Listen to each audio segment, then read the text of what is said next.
ผมทำงานทุกวันไม่เว้นด้วยตัวผมเป็นนักสืบสวนช่วงเวลาต่อจากนี้ไปเข้มข้นทุกข่าวสารกับรายการเอิ้นให้ลุกปลุกให้ตื่นมั่นใจกับลูกเขยลาหาข่าวมาฝอยสู่ฟัง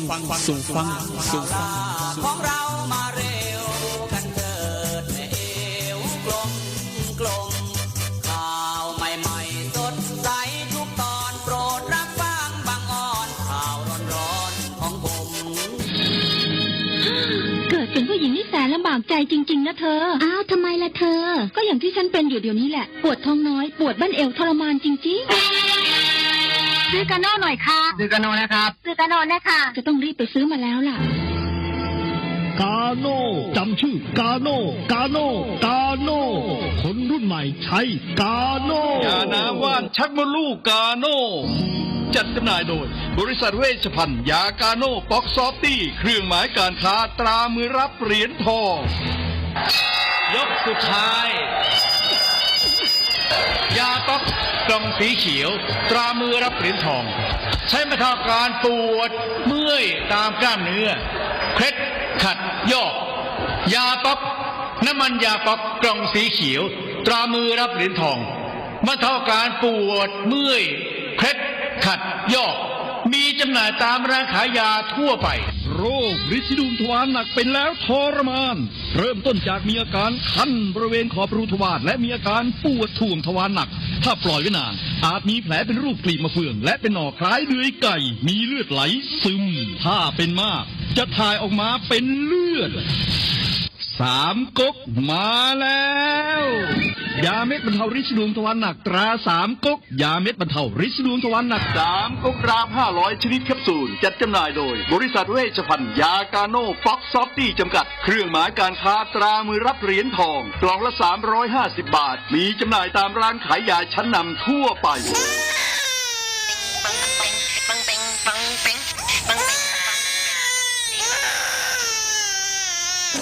ลูกแอวลูกไห้เป็นไข้ไปหาหมอช่วยด้วยหน่อยคุณหมอไปคลินิกนายแพทย์จามิกรหรือว่าหมอดอดใจดีตั้งอยู่ตรงข้ามตลาดสดศรีเชียงใหม่ไปมาหางายตรวจรักษาโรคทั่วไปเด็กผู้ใหญ่ผู้สูงอายุความดันเบาหวานตรวจน้ำตาลในเลือดโรคทางเดินอาหารทางเดินหายใจปวดกล้ามเนื้อคอกระดูกเสื่อมมีวิตามินบำรุงผิวบำรุงร่างกายบริการส่งตรวจเอ็กซเรย์คอมพิวเตอร์ตรวจคลื่นแม่เหล็กไฟฟ้าไปคลินิกนายแพทย์จามิกรอยู่ตรงข้ามนาตลาดศรีเชียงใหม่ตรวจดีมีมาตรฐานบริการเหมือนญาติพี่น้องเปิดบริการสู้มือต้องไปหาหมอดอดใจดีสอบถามได้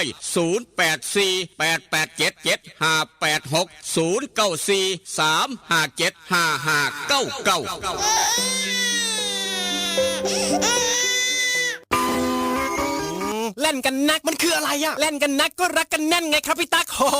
รักกันแน่นแน่นเหมือนอะไรครับพี่เหมือนเหงือกกับฟันรักกันแน่นดีใช่ก็ยาสีฟันสมุนไพรตราหมอจุฬาวันนี้ยิ่งมั่นใจปรับโฉมใหม่แต่รสชาติแน่นเหมือนเดิมด้วยสมุนไพร5 ชนิดให้รักกันแน่นดีแบบนี้เล่นกันนักรักกันแน่นยาสีฟันสมุนไพรตราหมอจุฬาโฉมใหม่เยี่ยมยามถามข่าวว่าเวียกว่างานขอต้อนรับด้วยกาแฟฮ้อนหอมคนละจอกด้วยความหักความแพงกับกาแฟเพื่อสุขภาพดรเจคอฟฟี่ดรเจคอฟฟี่มีถังเสาของแท้จากทิเบตเฮ็ดลินจือส้มสกัดผู้ขาวแปะกล้วยผงเก่ากี้มีประโยชน์เพื่อสุขภาพทั้งหญิงและชายมือนี่สุขภาพเป็นเรื่องสำคัญคนดื่มกาแฟขอกาแฟต้องดื่มดรเจคอฟฟี่ดรเจคอฟฟี่มีแต่คนอยากดื่มเศร้าดื่มแหลงเพื่อสุขภาพด้วยดรเจคอฟฟี่ดรเจคอฟฟี่คนละจอกมีจำหน่ายที่ FM 96.5 เมกะเฮิรตซ์ 0816016232 เด้อเจ้าวิทยาลัยเทคโนโลยีวิชาชีพท่าบ่อวิทยาลัยเทค โนโลยีวิชาชีพท่าบ่ออำเภอท่าบ่อจังหวัดหนองคายเปิดสอนหลักสูตรในระดับปวช ปวสจำนวน 13 สาขาวิชาเลือกได้ตามความถนัดคอมพิวเตอร์ธุรกิจการบัญชีการตลาดการท่องเที่ยวการโรงแรมโลจิสติกอาหารและโภชนาการธุรกิจสถานพยาบาลสถาปัตยกรรมช่างยนต์ช่างไฟฟ้าช่างอิเล็กทรอนิกส์และสาขาขายปลีกขายส่งเรียนจบมีงานทำมีหอพักชายหญิงบริการรถรับส่งมีทุนกู้ยืมเพื่อการศึกษาคนดีและคนเก่งมีทุนให้ฝึกทักษะอาชีพทุกสาขามีรายได้ระหว่างเรียนสื่อการสอนบุคลากรพร้อมรับผู้จบม.3 ม.6 หรือเทียบเท่าและจบม.7 จากเวียงจันทร์ถ้าคิดจะเรียนสายอาชีพต้องเรียนที่วิทยาลัยเทคโนโลยีวิชาชีพท่าบ่อสนใจติดต่อสอบถามได้ที่ 042-432-240 หรือดร.คำนึงดร.รัชนีเลื่อนแก้ว 082-105-6994-091-863-0359 สมัครเรียนได้ทุกวันนะคะ เรียนดีมีทักษะพละเก่งเคร่งวัฒนธรรม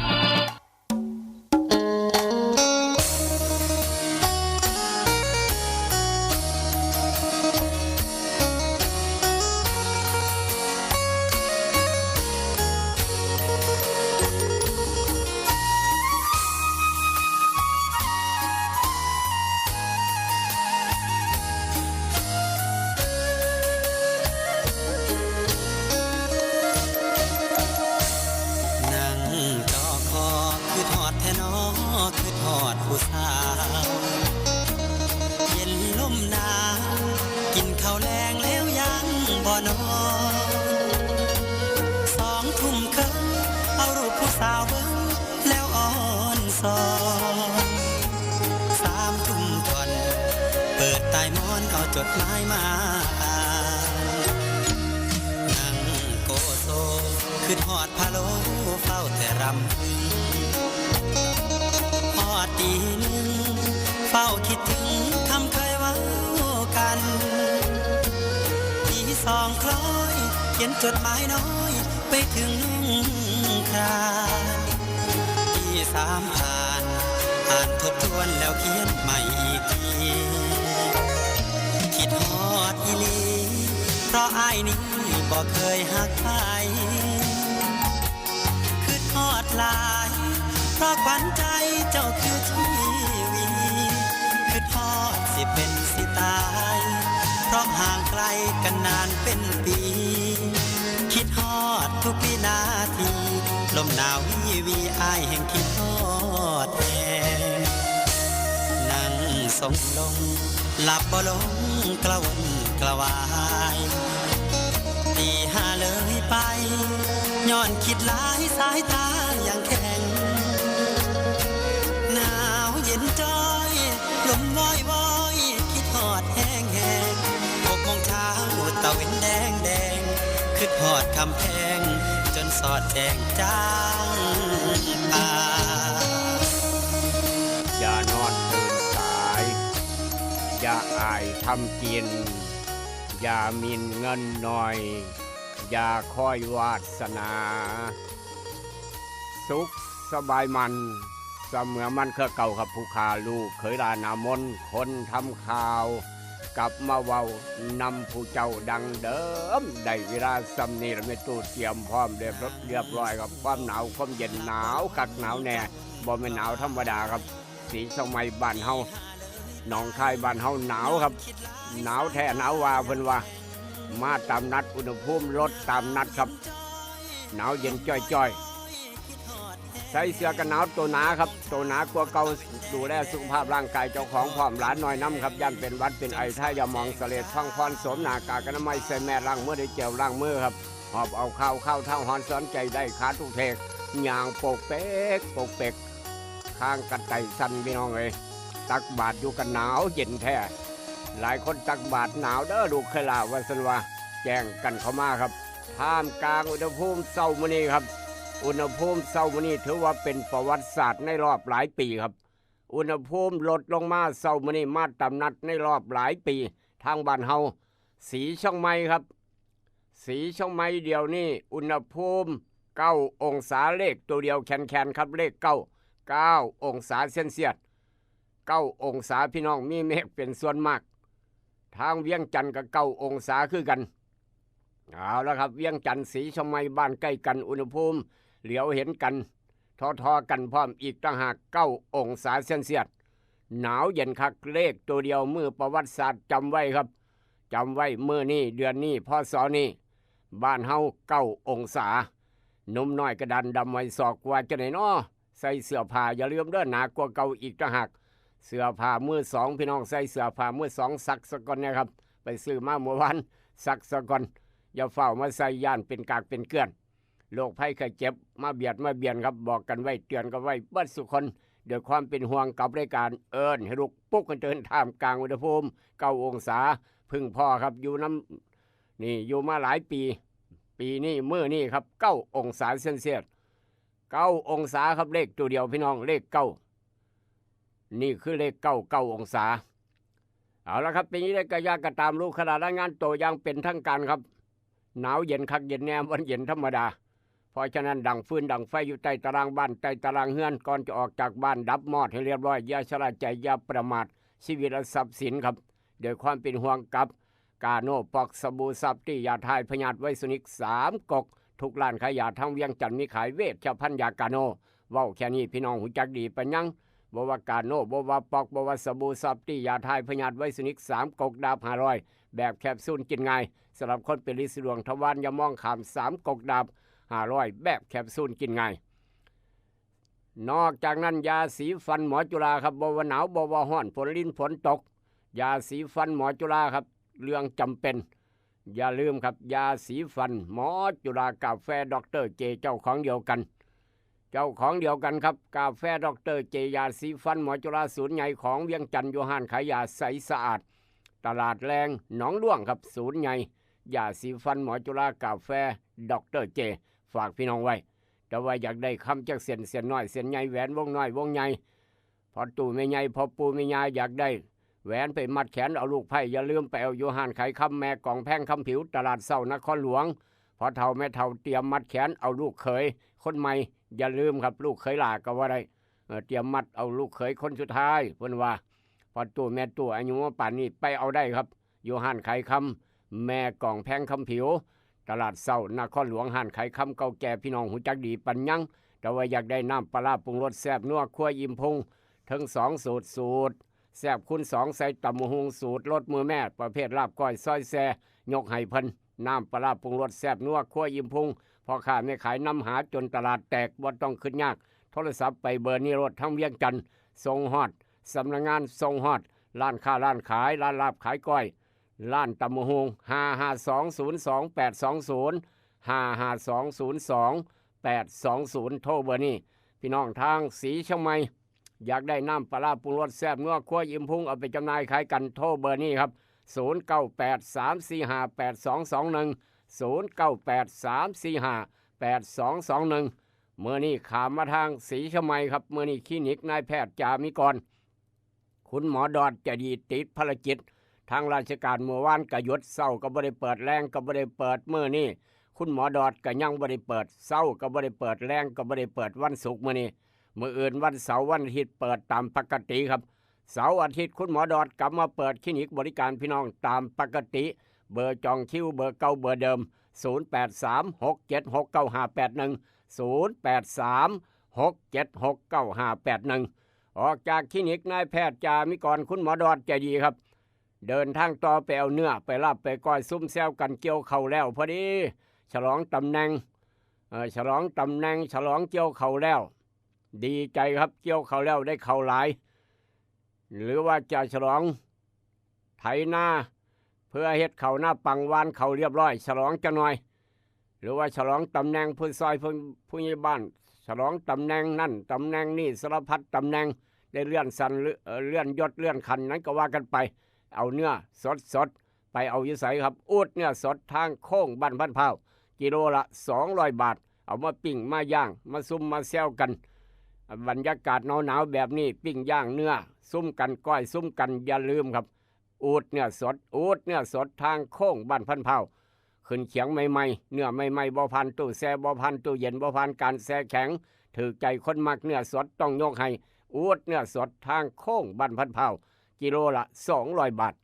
เดินทางต่อไปทางบ้านหัวไซครับอยากได้หนังไปฉายอยากได้หนังไปฉายในเทศกาลต่างๆงานบุญงานบวชงานชาปนกิจต่างๆครับ3 อำเภอพื้นที่3 อำเภอครับแอร์ภาพยนตร์บ้านหัวไซขอเฮ็ดบุญพร้อมพ่อกันคนละเคิงเพิ่นว่าพ่อกันคนละเคิงเจ้าภาพจ่ายเพียง 3,500 บาทครับเจ้าภาพงานบุญจ่ายเพียง 3,500 บาทได้หนังไปฉายสอดแจ้งจังปังแอร์ภาพยนตร์ขอรวมทำบุญนำ 3,500 บาทและก็พี่น้องจ่ายเพียง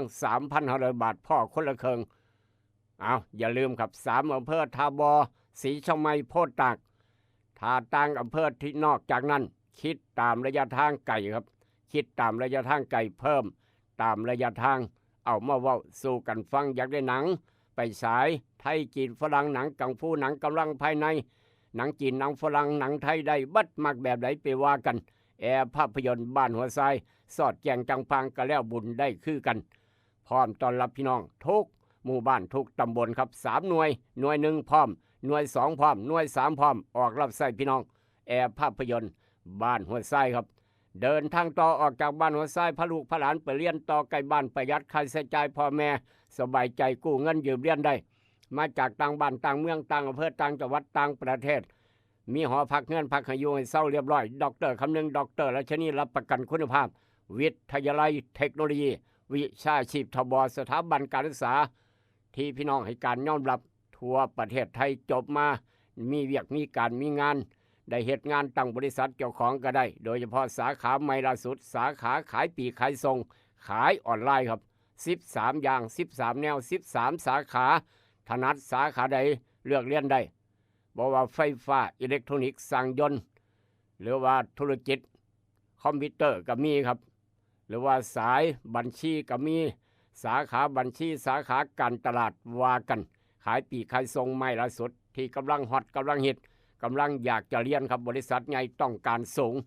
จบมาทางสาขาขายปีกขายส่งขายออนไลน์ได้ยินแล้วก็บอกต่อกันไปวิทยาลัยเทคโนโลยีวิชาชีพทบดร.คำนึงรับประกันคุณภาพขับรถขับราเดินทางไปหันมานีครับอันตรายคักด้วยความเป็นห่วงย่านเกิดอุบัติเหตุเพศภัยไปเฮ็ดประกันภัยไว้200 บาทต่อปีคุ้มครอง 100,000 บาทไปรษณีย์บ้านเฮาก็เฮ็ดได้คือกันทุกหม่องทุกบอนไปรษณีย์ทั่วประเทศไทยใกล้บ่ได้ใช้บริการบ่หันโดยความเป็นห่วงสายด่วนคปภ1186สายด่วนคปภ1186ครับป้าพาพี่น้องไปทางสวนยางคนสวนยางฮู้จักดีกำลังจะเบิดเขตแล้วครับเบิดเขตในการแถมคนสวนยางนาโนพัทบิ๊กซันฝากพี่น้องคนสวนยางไปใช้บริการซื้อนาโนพัทแถมเครื่องดื่มพร้อมเบิดเขตสิ้นเดือนนี้ครับมื้อนี้28 29 30อีก3มื้อรวมกับมื้อนี้เบิดเขตในการแถมฟ้าวเปลวด่วนนาโนพัทบิ๊กซันแถมเครื่องดื่มร้านแต่การเกษตรแต่เอี่ยมเฮงเป็นตัวแทนจำหน่ายร้านดาวแดงการเกษตรทางมาทางดอนป้าเปื่อยบ้านหมอนี่ก็แถมเครื่องดื่มคือกันเป็นตัวแทนจำหน่ายสังคมร้านสังคมการเกษตรอำเภอบ้านผือร้านวิลิตอย่างพระอำเภอบ้านผือแถมเครื่องดื่มคือกันสิ้นเดือนนี้เบิดเขตในการแถมครับฟ้าวเปลวด่วนเอาแล้วครับสวยมากอุณหภูมิสูงขึ้นมา10 องศาแล้วครับ10 องศาเวียงจันทร์10 องศาคือกันครับสวยขึ้นมาปั๊บเท่านั้นเดี๋ยวนี้ประมาณ6 โมงจะเคิงแล้วครับ6 โมงเคิงอุณหภูมิสูงขึ้นมา1 องศา10 องศาเซนเซียสประมาณตีห้า9 องศาครับเดี๋ยวนี้ขึ้นมา10 องศาเมตรตัวนี่คือความหนาวความเย็นครับหนาวคักหนาวแน่เย็นแท้แน่นอนหลาย10 ปีที่ผ่านมาบ่เคยหนาวเคยเย็นอย่างนี้โลกเปลี่ยนแปลงครับโลกเปลี่ยนแปลงตลอดภาคใต้น้ำท่วมภาคเหนือภาคอีสานบ้านเฮาเจ้าข่อยอากาศเย็นอากาศหนาวครับนี่คือความแตกต่างในโลกใบนี้ไปเบิ่งทางผาตากเสือจังหน่อยครับผาตากเสือเท่าไหร่ครับผาตากเสือเดียวนี่10 องศาคือกันทางยอดภูผาตากเสือไปเบิ่งทางจังหวัดเลยครับจังหวัดเลยภูเรือจังหวัดเลยเดี๋ยวนี้ครับบ้านเฮา10ภูเรือ9 องศาครับนี่คือสภาพดินฟ้าอากาศทางภูเรือ9 องศาเลขตัวเดียวโอ้โหครับนี่คือภูเรือนี่ครับนี่บ่เป็นยอดภูเรือขันยอดภูเรืออาจจะหนาวเย็นกว่านี้ นี่ผู้เรือธรรมดา9 องศาทอกับช่วงตี 5บ้านเฮา10ผู้เรือ9ไปเบิ่งทางญี่ปุ่นจะหน่อยครับพาพี่น้องไปเที่ยวทางญี่ปุ่นย่ำมื้อเช้าเดียวนี้8 โมงกว่าๆแดดออกแจ่มครับแดดจัดแดดแจ่มอุณหภูมิ11 องศา11 องศาเซนเซียสผู้ใหญ่วิชัยยกมือขึ้นบายผมเอาอยู่แล้วแต่ซ้ำนี่ก็ไปบ่เป็นแล้วว่าซั่นว่าเอาให้กำลังใจครับชีวิตผู้ใหญ่บ้านยากเวียกราชการงานเมืองยากคักนี่คือญี่ปุ่นครับผู้ใหญ่ใสก็ทำบุญแล้วเมื่อวานทำบุญครับขนไปส่งทางที่ว่าการอำเภอทบท่านนายอำเภอจนว่าปาดโทของพี่น้องบ้านป่าสักใต้หมู่4หลายคักหลายแน่ครับรถปิกอัพ2 คันครับขนไปรถปิกอัพ2 คันขนเข้าของเครื่องใส้ครับรวมบริจาคส่งไปทางภาคใต้2 กระบะปิกอัพใหญ่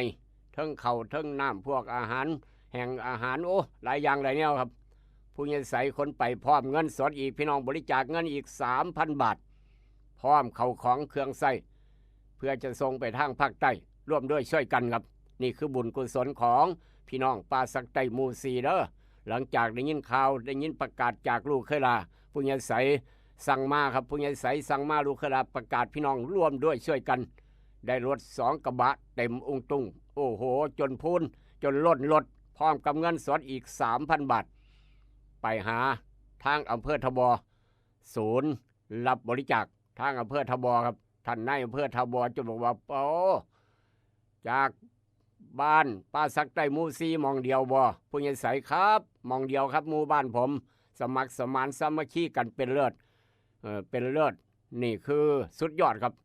ยกให้หมู่บ้านดีเด่นเด้ออนาคตให้หมู่บ้านดีเด่นเทวดาฟ้าดินจงเป็นพยานครับ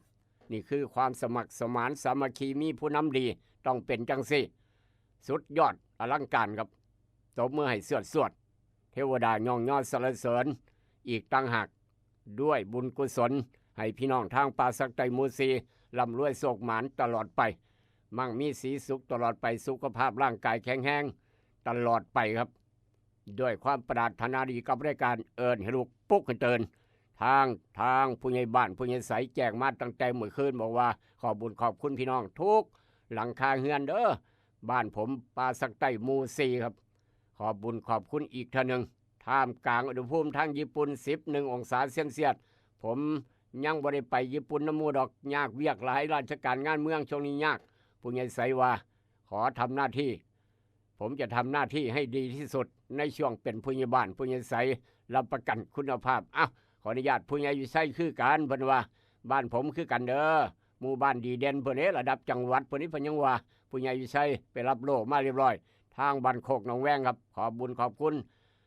อีกรอบหนึ่งญี่ปุ่น11 องศาไปเบิงทางสวิตเซอร์แลนด์ครับไปเบิงทางสวิตเซอร์แลนด์พี่น้องเดี๋ยวนี้กำลังจะฮอดตี 1ทางสวิตจักหนาวจักฮ้อนผู้ยิมวนบ้านฝังจะนอนยังบ่ตื่นครับผู้พอเช็ดกันลงนอนเฝ้าสวนปาล์มเดียวหมากปาล์มราคา7 บาทกว่าโอ้โหครับดีใจกับพี่น้องคนสวนปาล์มขออนุญาตบ่ไปสวิตพอเช็ดผู้ใหญ่ม่วนพร้อมคนสวนปาล์มผู้ใหญ่ใช้พร้อมช่วงนี้ผมยากนอนเฝ้าสวนปาล์มพร้อมอีกต่างหากยามมื้อเว้นเฮ็ดเวียกเพื่อพี่น้องบ้านโคกหนองแวงยามมื้อคืนนอนเฝ้าสวนปาล์มเพราะราคาปาล์ม7 บาทกว่าครับเลยบ่ได้ไปสวิตน้ำหมู่บ่ได้ไปญี่ปุ่นน้ำหมู่ก็บ่เป็นหยังเดี๋ยวนี้หนาวเย็นคัก6 ทุ่มกว่าครับยังบ่ฮอดตี 1 -2 องศาสวิตเซอร์แลนด์ยุโรป-2 องศาเซนเซียสครับอุณหภูมิติดลบหนาวเย็นเป็นน้ำแข็ง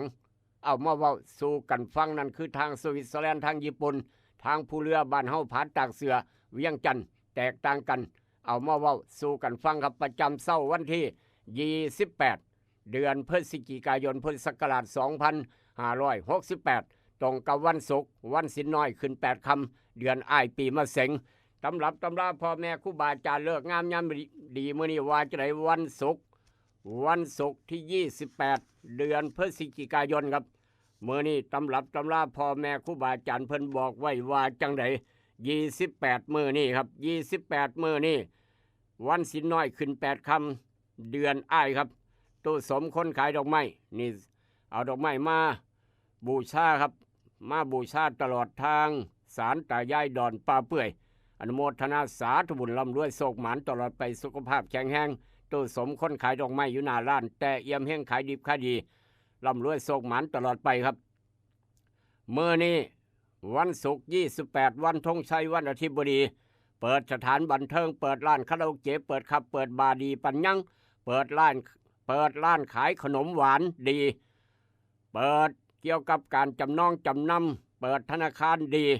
เปิดบัญชีธนาคารดีนี่คือมื้อนี้ครับวันธงชัยวันอาทิตย์บดีแต่ว่ามื้ออื่นวันเสาร์วันอาทิตย์29-30ห้ามทำการมงคลทุกอย่างทุกแนวแต่ว่าเจ้าเลือกสะดวกก็แล้วแต่ตามอัธยาศัยครับไม่ผิดกฎหมายแต่ว่าหลานชายหลานสาวบักคำน้อยอีน้อยเฮาคลอดมาเมื่อคืนความหนาวความเย็นครับหนาวเย็นคัก9 องศายามมื้อคืนบ้านเฮาเพราะฉะนั้นบักคำน้อยคลอดมาตั้งแต่6:01 นาทีนี่ความหนาวความเย็นครับความหนาวความเย็นพร้อมอีกต่างหากขอแสดงความดีใจเพิ่มประชากรในกับครอบครัวเพิ่มประชากรในกับประเทศหลานชายบักคำน้อยครับคลอดมาเมื่อคืนพ่อแม่กำลังดีใจพอตู้แม่ใหญ่กำลังดีใจขอยได้หลานชายน้ำเจ้าเลยเด้อพ่อเหงาก็สิว่าประมาณนั้นขอยได้หลานสาวคือเจ้าเลยเด้อ3 ใบเถาพ่อเหงาไปส่งตั้งแต่ตี 4มื้อเช้านี่ไปส่งหลานสาวตั้งแต่ตี 4ครับอาชีพพ่อเหงาคือส่งหลานสาวไปโรงเรียนตั้งแต่ตี 4เพิ่นว่าประมาณนั้นขอแสดงความดีใจนํสำหรับคนในหลานสาวว่าจังได๋หลานชายว่าจังได๋อาจารย์พิญโยเอากระดานดำขึ้นมาดินสอหินขึ้นมานั่งขีดเขียนบวกลบคูณหารนั่งสมาธิน้อยหนึ่งได้ออกมาว่าจังซี่เด้อแม่ใหญ่เด้อดวงวาสนาบักคำน้อยหลานชายครับใหญ่ขึ้นมาเป็นคนรูปรอเจ้าสู้ห้วยไปเบิ่งจอมโดมีจักจอมบาดเนี่ยเป็นคนหน้าตาดีรูปรอเจ้าสู้พร้อมมักมวนมักเว้ามักคุยซื่อสัตย์ใจบุญมีสติปัญญาดีมักวิชาการต่างๆไฟสูงหูจักเก็บออมมีตำแหน่งหน้าที่การงานดีหลานชายผู้นี้อายุหลายขึ้นจะเป็นคนดีมีทรัพย์มากเป็นคนดีมีทรัพย์มากยิ่งนักแลนั่นคือดวงวาสนาของบักคำน้อยหลานชายครับสำหรับพี่น้องบ้านเฮาเจ้าคอยได้หลานสาวได้หลานสาวครับใหญ่ขึ้นมาคุณตาจ๋าคุณยายจ๋าแลน้ำก้นยอมยากประตูไม่ใหญ่โอ้หักหลายหักแพงหลายหักหลานสาวครับหักหลายก็ลูกผู้นี้เพิ่นยังว่าอยู่ได้หลานสาวครับใหญ่ขึ้นมาจะเป็นคนอ่อนหวานอ่อนโยนเป็นคนรูปร่างหน้าตาสวยหน้าตาดีเฉลียวฉลาดมักเรียนหนังสือมีความเมตตามาแข่งงานด้านการเงินการธนาคารครับใหญ่ขึ้นมาจะได้เป็นผู้จัดการธนาคารเป็นตัวนี้นะบริษัทห้างร้านต่างๆนักร้องนักแสดงกรรมวรรณกรรมวรรณศิลป์งานมวลงานสื่อมากหลายอนาคตมีความเจริญรุ่งเรืองดียิ่งนักแลนั่นคือดวงวาสนาของหลานสาวหลานชายครับที่แน่ๆเลี้ยงในน้ำนมแม่เอาคักเอาแคนกระโลดสมองจะได้ดีปัญญาจะได้เลิศขอแสดงความดีใจน้ำอีกรอบหนึ่งสำหรับพี่น้องบ้านเฮาเจ้าไข่ครับพี่น้องบ้านเฮาเจ้าไข่ที่นี่คือพี่น้องที่เกิดวันศุกร์เอาละครับหลานชายหลานสาวหูจักดวงวาสนาเป็นจังสั้นจังซี่พี่น้องบันทึกความทรงจำไว้ให้ลูกให้หลานจะหน่อยเจ้าว่าสำหรับคนเกิดวันศุกร์ว่าจะไหนผู้ใดเกิดวันศุกร์ยกมือขึ้นจะหน่อยเท้าหมอนตลาดสนมอนยกมือไว้เท้าเฮืองร้องเพลงแฮปปี้เบิร์ธเดย์ทูยูคนเกิดวันศุกร์ผู้ใหญ่วิชัยบ้านโคกหนองแวงกับคนเกิดวันศุกร์ท่านรองสังรองนายกเทศมนตรีเทศบาลตำบลศรีช่องไม้ก็เกิดวันศุกร์ไอ้เสียงหมอกก็เกิดวันศุกร์ไอ้เสียงขอดลูกพ่อบาทก็เกิดวันศุกร์ท่านรองประธานหัวหน้าสมพรไซใต้ก็เกิดวันศุกร์หลายคนเกิดวันศุกร์มื้อนี้ครับพ่อแม่ครูบาอาจารย์ได้ทำนายทายทักบอกไว้ว่าจะได้คนเกิดวันศุกร์มื้อนี้ดวงวาสนาคนเกิดวันศุกร์บอกไว้ว่าจังซี่เด้อท่านรองประธานหัวหน้าสมพรไซใต้ทางเวียงจันทร์ครับแล้วก็เท้าหมอนทางตลาดสวนมอนพร้อมมื้อนี้คนเกิดวันศุกร์ควรดูแลรักษาอนามัยเจ้าของให้ดีอยู่ตลอดเพื่อต่อสู้กับสภาพดินฟ้าอากาศหนาวอากาศเย็นจะมีการตกแต่งบ้านเฮือนที่อยู่อาศัยให้ดีขึ้นจะได้เฮ็ดงานสิ้นสำคัญมีเงินทองผ่านมือครับจะได้เฮ็ดงานสิ้นสำคัญของแมนแท้ๆพี่น้องแมนคักบัดเนี่ยมีเงินทองผ่านมือเข้ามามากหลายขึ้นกว่าเก่าแต่มักจะใส่ใจเงินเบิดไปในระยะเวลาอันรวดเร็วกับภาษีสังคมครับ อันนี้ก็แมนแท้ผู้ใหญ่วิชัยโอ้ยส่วนแมนคักจะเป็นถือปานฝันเพิ่นว่าเงินจะเบิดไปได้มาหลายครับขายหมากปาล์มขายยางพาราได้มาหลายขายเขาได้มาหลายแต่ว่ากระเบิดไปกับภาษีสังคมคือเก่าผู้ใหญ่วิชัยว่าโดยบ่สนใจการออมปานใดก็เลยบ่ค่อยมีเงินเก็บความรักอย่าไปคาดหวังหรือว่ายึดมั่นจริงจังจริงใจให้มากนักคนมีความรักการที่เป็นคนอ่อนไหวหูเบาต่อความรักก็เลยมีเรื่องวุ่นวายในด้านความรักใครๆอยู่ตลอดนั่นคือสำหรับคนมีความรักคนเกิดวันศุกร์พ่อแม่ครูบาอาจารย์บอกไว้ว่าจังสันเสือบ่เสือเป็นอีกเรื่องหนึ่งเอามาเว้าสู่กันฟังด้วยความปรารถนาดีกับกาโน่ปอกสบู่ซับที่ยาทายพยาธิไวสุนิก3 กกยาสีฟันหมอจุฬากาแฟดรเจคลินิกนายแพทย์จามิกรคุณหมอดอนใจดีมื้อนี้วันศุกร์คุณหมอขออภัยบ่ได้เปิดคลินิกเช้าก็บ่ได้เปิดแรงก็บ่ได้เปิดมื้ออื่นกลับมาเปิดตามปกติวันนี้ในอดีตย้อนไปเกี่ยวกันการค้าการขายจังหน่อยครับการค้าการขายระดับโลกเฮ็ดจังได๋ค่อยจะส่งเข้าไปขายต่างประเทศได้เฮ็ดจังได๋ค่อยจะส่งสินค้าส่งมีดโกนหนวดไปขายต่างประเทศได้เฮ็ดจังได๋ค่อยจะส่งปาล์มไปขายต่างประเทศได้นี่แหละครับกำเนิดเกิดขึ้นการค้าการขายระหว่างประเทศการค้าการขายระหว่างประเทศกำเนิดเกิดขึ้นเมื่อนี้ครับ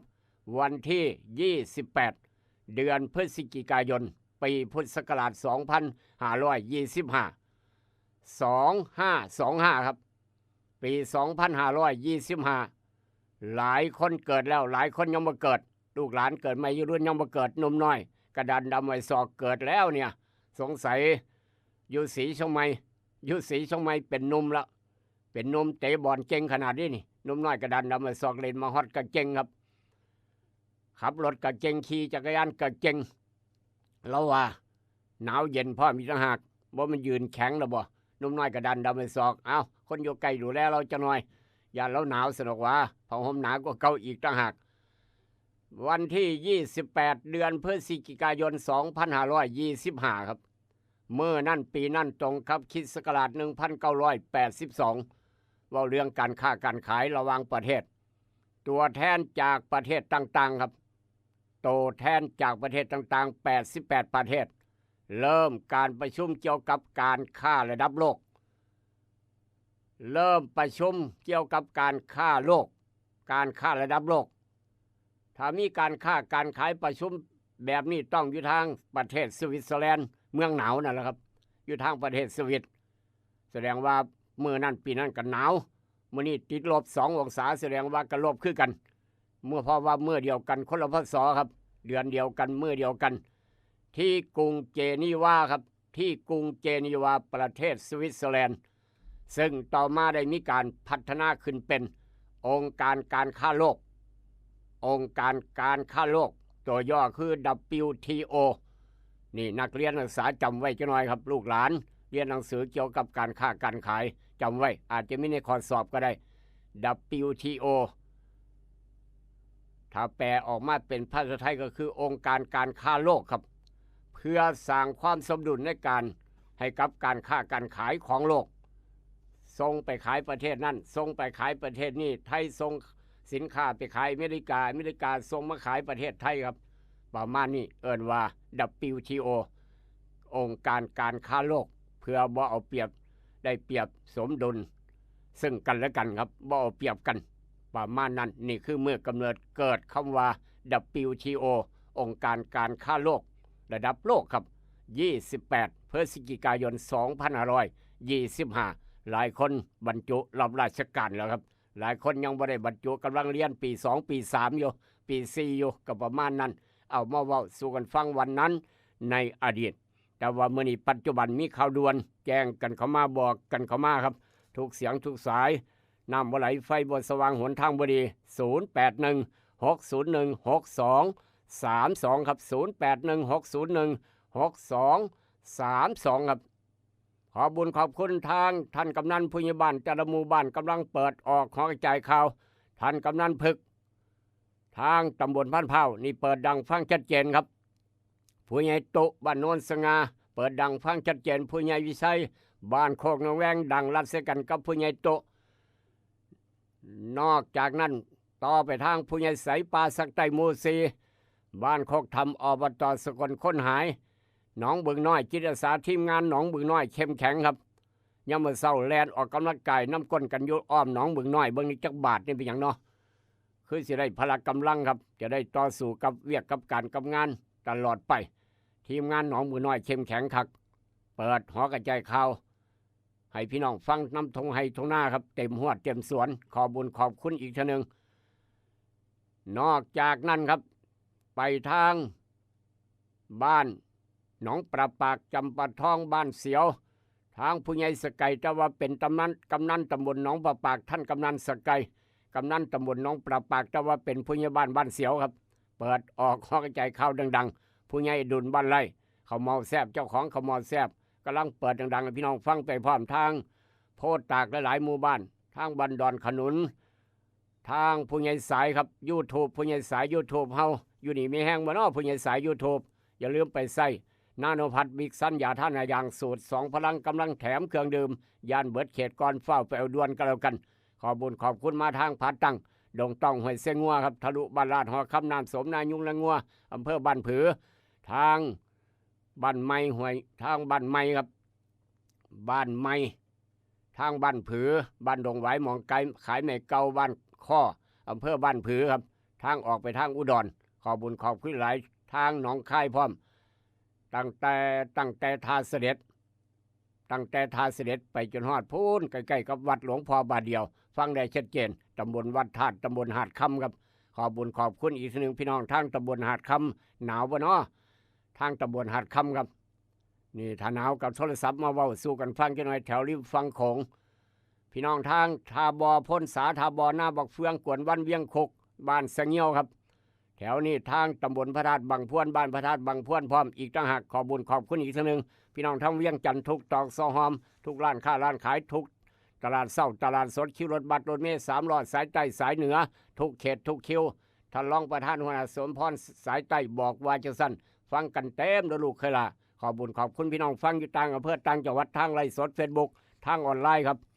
ทางสมุทรปราการไอเสียงหมอกอยู่ทางสมุทรปราการฟังตลอดขอบุญขอบคุณหลายมือใดอินเทอร์เน็ตบ่หลุดก็ฟังได้ชัดเจนมือใดอินเทอร์เน็ตหลุดเกี่ยวกับการสื่อสารมีปัญหากับฟังบ่ได้เพิ่นว่าประมาณนั้นขอบุญขอบคุณอีกทีนึงกับกาโน่ปอกสบู่ซับตี้ยาทายพยาธิไวสุนิก3กกยาสีฟันหมอจุฬาลืมบ่ได้ยาสีฟันหมอจุฬากาแฟดรเจน้ำปลาปรุงรสแซ่บนัวคั่วอิ่มพุงห้านไข่คำแม่กองแพงคำผิวตลาดเศร้านครหลวงอยู่สั้น2ต่อหน้าบันไดเลื่อนขออนุญาตเดินทางต่อไปสำรวจตรวจสอบหน้าหนึ่งของไทยรัฐเศร้ามื้อนี้ว่าจะไหนครับหน้าหนึ่งไทยรัฐเศร้ามื้อนี้ว่าจะไหนมีอะไรแน่ครับที่น่าสนใจนี่คือหน้าหนึ่งไทยรัฐหน้าหนึ่งไทยรัฐครับมาด่วนไทยรัฐมีอย่างแน่ด่วนไทยรัฐบอกว่าจังซี่พี่น้องเห็นแล้วก็สลดหดหูครับเบิ่งแล้วก็สลดหดหูพาพี่น้องไปทางภาคใต้ทางสงขลาหาดใหญ่ครับหลังจากน้ำลดมดกินปลาครับเพิ่นว่าจังซั่นน้ำท่วมปลากินมดน้ำลดมดกินปลาแต่ว่าน้ำลดเห็นหยังครับเห็นพี่น้องญาติพี่น้องให้น้ำกันครับสลดหดหูเจ้าหน้าที่เร่งพิสูจน์อัตลักษณ์นี่คือกรอบด่วนเข้ามาประมาณ5 ทุ่มกว่าครับเข้ามาประมาณ5 ทุ่มกว่าเมื่อคืนนี้เร่งพิสูจน์อัตลักษณ์ผู้ล้มหายตายจากน้ำท่วม104 ศพผู้เสียชีวิต104 ศพครับนี่คือเมื่อคืนนี้ครับอาจจะมีเพิ่มก็ได้น้ำท่วมสงขลา104 ศพสลดหดหูติดตั้งคอนเทนเนอร์ห้องเย็นครับเอาศพไว้เก็บไว้ก่อนเพราะว่ายังมูจักไผเป็นไผครับโอ้โท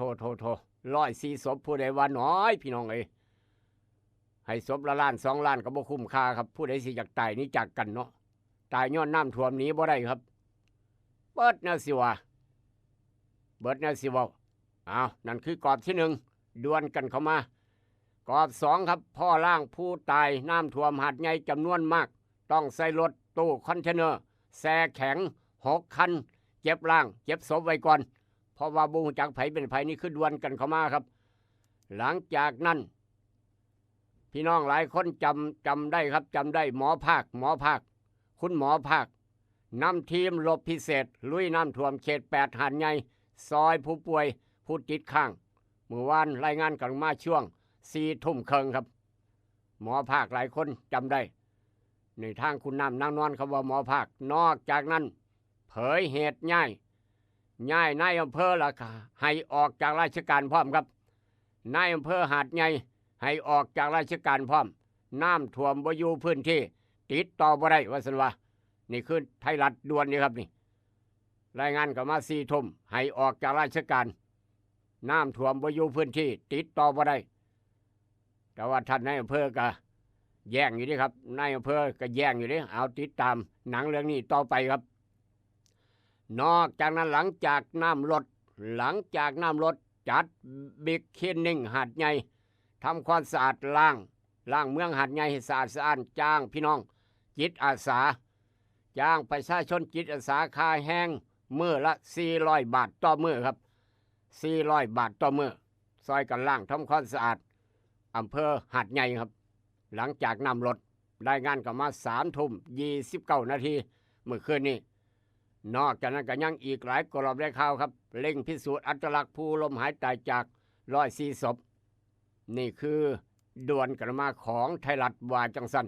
จากไทยรัฐยกง่ายๆไปทางเดลินิวครับเดลินิวบอกว่าจะแน่เดลินิวบอกว่าจังซี่ครับขึ้นหน้าหนึ่งเทเลอร์3 ล้านคนซ้ำและกำใจ3 ล้านคนซ้ำและกำใจ9 จังหวัดยังวิกฤตมหาอุทกภัยใต้สังเวยเฉียด100นี่เดลินิวครับ100 กว่าแล้ว100 กว่าแล้วครับ104แล้วรายงานล่าสุดนครศรีนารา ยะลา สตูล ปัตตานีน้ำสูงเด้งผู้กำกับหาดใหญ่ครับนายอำเภอถึกเด้งถึกให้ออกจากราชการพร้อมเด้งผู้กำกับหาดใหญ่ซอยราชการศูนย์ป้องกันสงขลาครับสปก.สงขลาครับเด้งผู้กำกับหาดใหญ่นอกจากนั้นกรอบ2ครับหม่อมเจ้าที่คำพรองค์คมนตรีครับบำเพ็ญพระราชกุศลคนเลี้ยงสร้างร่วมรำลึกพระมหากรุณาธิคุณพระพันปีหลวงครับกรอบ3เยียวยาน้ำท่วมนี่เยียวยาน้ำท่วมพักหนี้ครับบ่ได้ยกเลิกหนี้นี่พักหนี้ซื่อๆลดดอก 0% จี้ประกันจ่ายสินไหมตั้งครัวพระราชทานครับนอกจากนั้นหมู่บ้านการเยี่ยมผู้ต้องขังพิเศษนายกทักษิณผมสั้นครับพี่น้องเลยนายกทักษิณผมสั้นใส่ชุดผู้ต้องขังนายกอิงโพสต์รูปใบแรกของครอบครัวครับนี่คือกรอบ4ของเดลินิวว่าจังสัน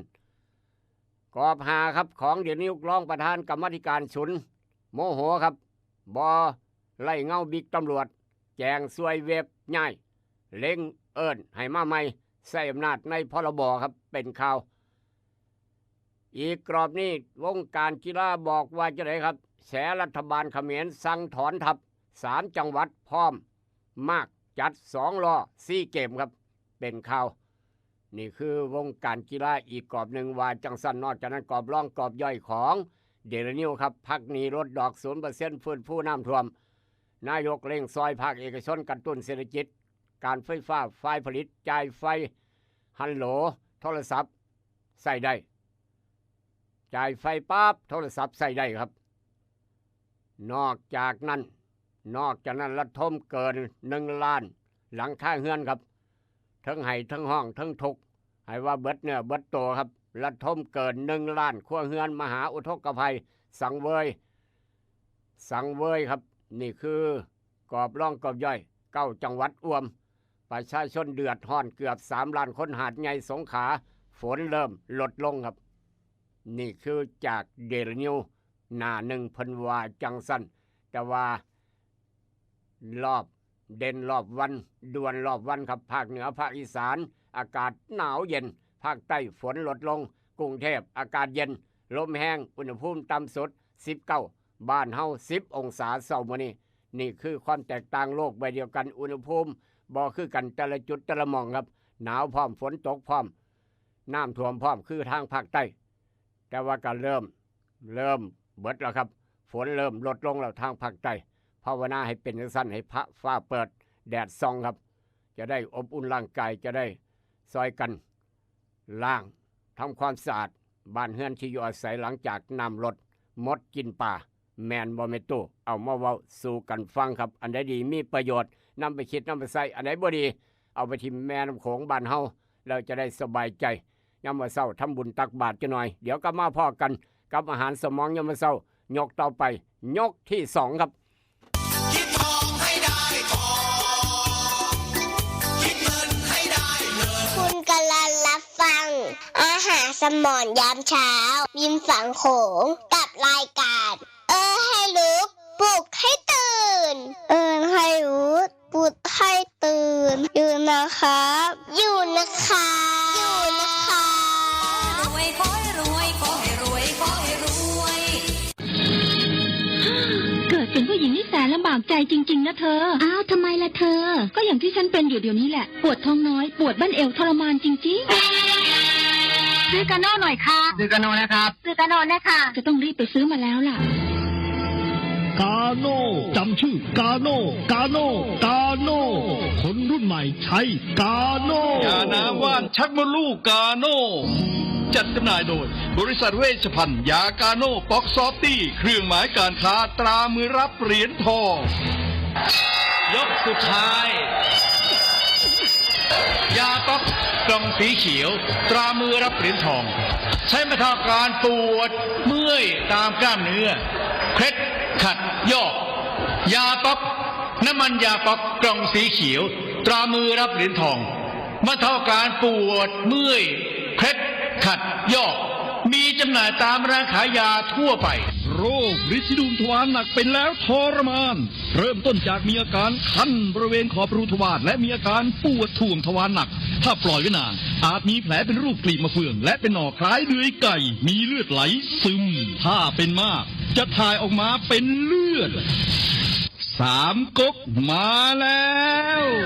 ยาเม็ดบรรเทาฤทธิ์ดวงทวารหนักตรา3 ก๊กยาเม็ดบรรเทาฤทธิ์ดวงทวารหนัก3 ก๊กกรัม500ชนิดแคปซูลจัดจำหน่ายโดยบริษัทเวชภัณฑ์ยากาโน่ป๊อกซอฟตี้จำกัดเครื่องหมายการค้าตรามือรับเหรียญทองกล่องละ350 บาทมีจำหน่ายตามร้านขายยาชั้นนำทั่วไป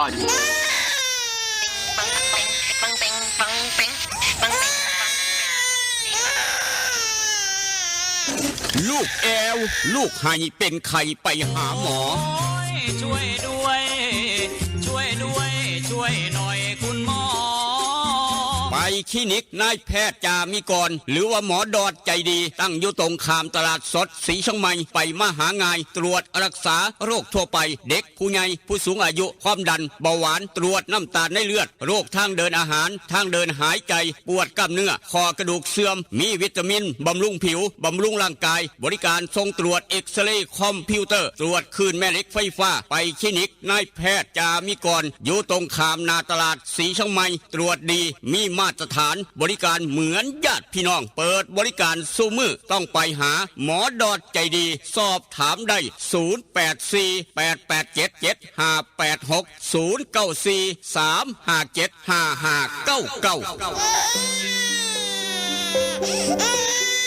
จึงยอมถอดแหว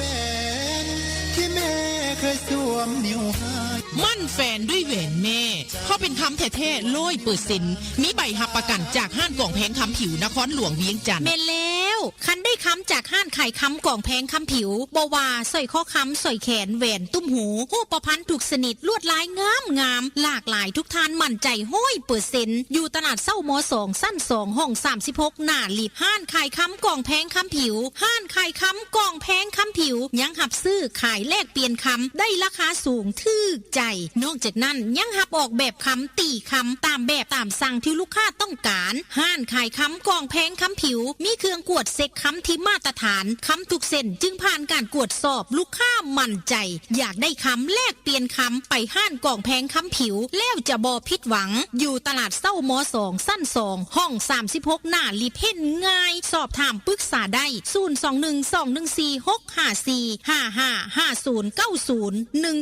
0212146545509012พอกล่องแพงแม่ค้ำผิวหับห้องคุณภาพกับค้ำทุกเส้นเด้อเจ้า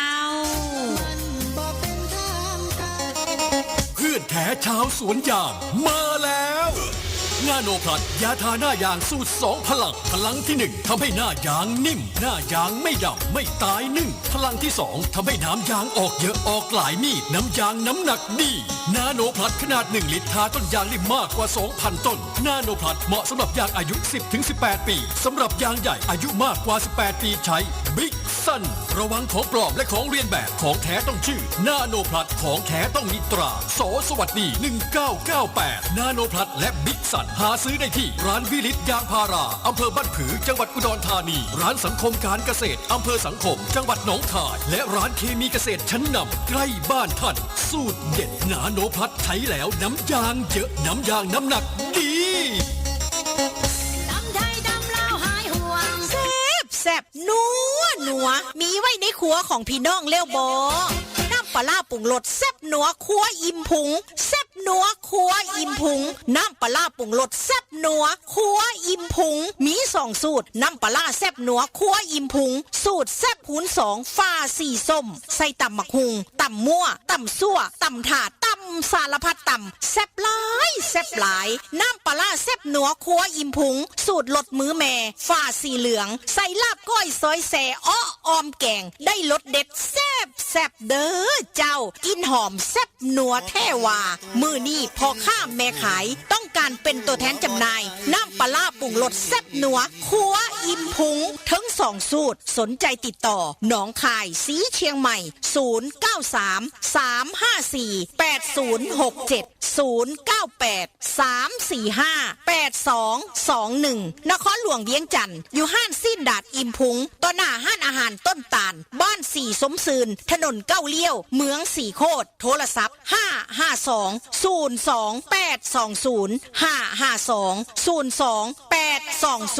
แล้วจะได้น้ำปลาแซ่บนัวครัวอิ่มพุงน้ำปลาแซ่บนัวครัวอิ่มพุงทั้ง2สูตรนัวโหน่งถือใจนัวได้แซ่บได้ถือใจแท้ๆเด้อเจ้าสาวหอดเมืองนอกเมืองนาฝรั่งมังคะเขาย่องอร่อยดี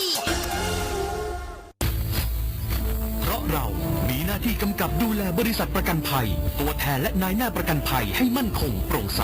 เพราะเรามีหน้าที่ส่งเสริมพัฒนาธุรกิจประกันภัยให้ก้าวหน้าและมีประสิทธิภาพและเพราะเรามีหน้าที่คุ้มครองสิทธิประโยชน์ของผู้เอาประกันภัยและประชาชนเพราะทุกเรื่องการประกันภัยคือหน้าที่รับผิดชอบของเราสำนักงานคณะกรรมการกำกับและส่งเสริมการประกอบธุรกิจประกันภัยคปภ.สายด่วนประกันภัยโทร1186นั่นแหละครับสายด่วนประกันภัยหรือว่าสายด่วนคปภ1186สายด่วนคปภ1186ครับสำนักงานใหญ่บ้านเฮาอยู่หนองคายครับสารกลางตึกด้านหลังครับสารกลางจังหวัดหนองคายตึกด้านหลังสั้น2ยางบันไดตรงกลางขึ้นไปเบิ่งทางซ้ายมือฮอดสั้น2จะเห็นรถคปภสายด่วนคปภ1186ไปปรึกษาได้ถ้ามีปัญหาด้านการประกันภัยทุกบริษัทในประเทศไทยครับเพิ่นดูแล2จังหวัดหนองคายกับบึงกาฬสำนักงานหมู่นี้ดูแลหนองคายกับบึงกาฬพี่น้องไปปรึกษาได้ถ้ามีปัญหาด้านการประกันภัยบริษัทได้กระยาได้ยินเราก็บอกต่อกันไปครับถ้าพี่น้องมีข่าวด่วนแจ้งกันมา0816016232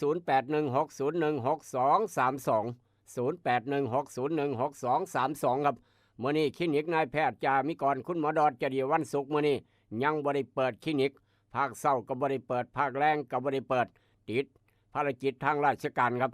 มื้ออื่นวันเสาร์กลับมาเปิดตามปกติพี่น้องอยากขอใบรับรองแพทย์เจ็บไข้ได้ป่วยหลานน้อยไข้พ่อแม่เป็นไข้ไปตรวจไปรักษาไปเอายามากินมื้ออื่นจองคิวได้ตั้งแต่เช้ามื้ออื่นวันเสาร์เปิด 8:30 น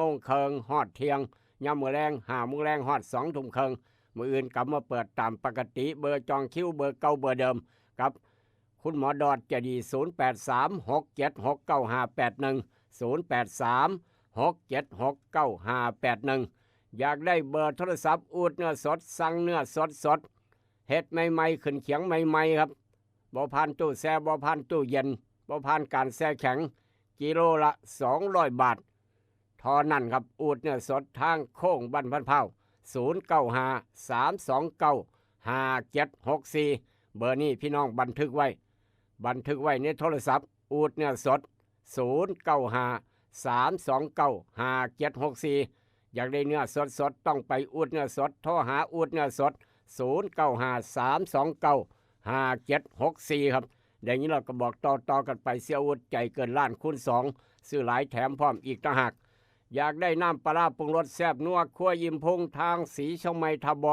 สังคมโพธิ์ตากโทรเบอร์นี้ส่งฮอดเฮือนฮอดบ้านส่งฮอดร้านค้าร้านขายอยากเอาไปจำหน่ายขายต่อเป็นตัวแทนจำหน่ายโทรเบอร์นี้ครับ0983458221พี่น้องทางอำเภอเมืองหนองคายทางตำบลวัดธาตุตำบลหาดคำครับทุกหม่องทุกบอนโทรเบอร์นี้ก็ได้0933548067พี่น้องทางเวียงจันทร์เบอร์เดียวเท่านั้นโทรหาผู้จัดการใหญ่เพิ่น552022820 สำนักงานใหญ่ยูฮานซีนดาดอิมพุงบ้านสีส้มเสือนทางเกาเลี้ยวเมืองสีโคดอย่างนี้เราก็บอกต่อกันไปสำหรับนาโนพัดบิ๊กซันกำลังแถมเครื่องดื่มกำลังจะเบิดเขตในการแถมวันที่30 4 ฮอดนะครับมืออื่นมือวันอาทิตย์มือสุดท้ายในการแถมฟ้าวแปวด่วนอยู่ร้านแต้การเกษตรแต้เอี่ยมแห่งสีชมัย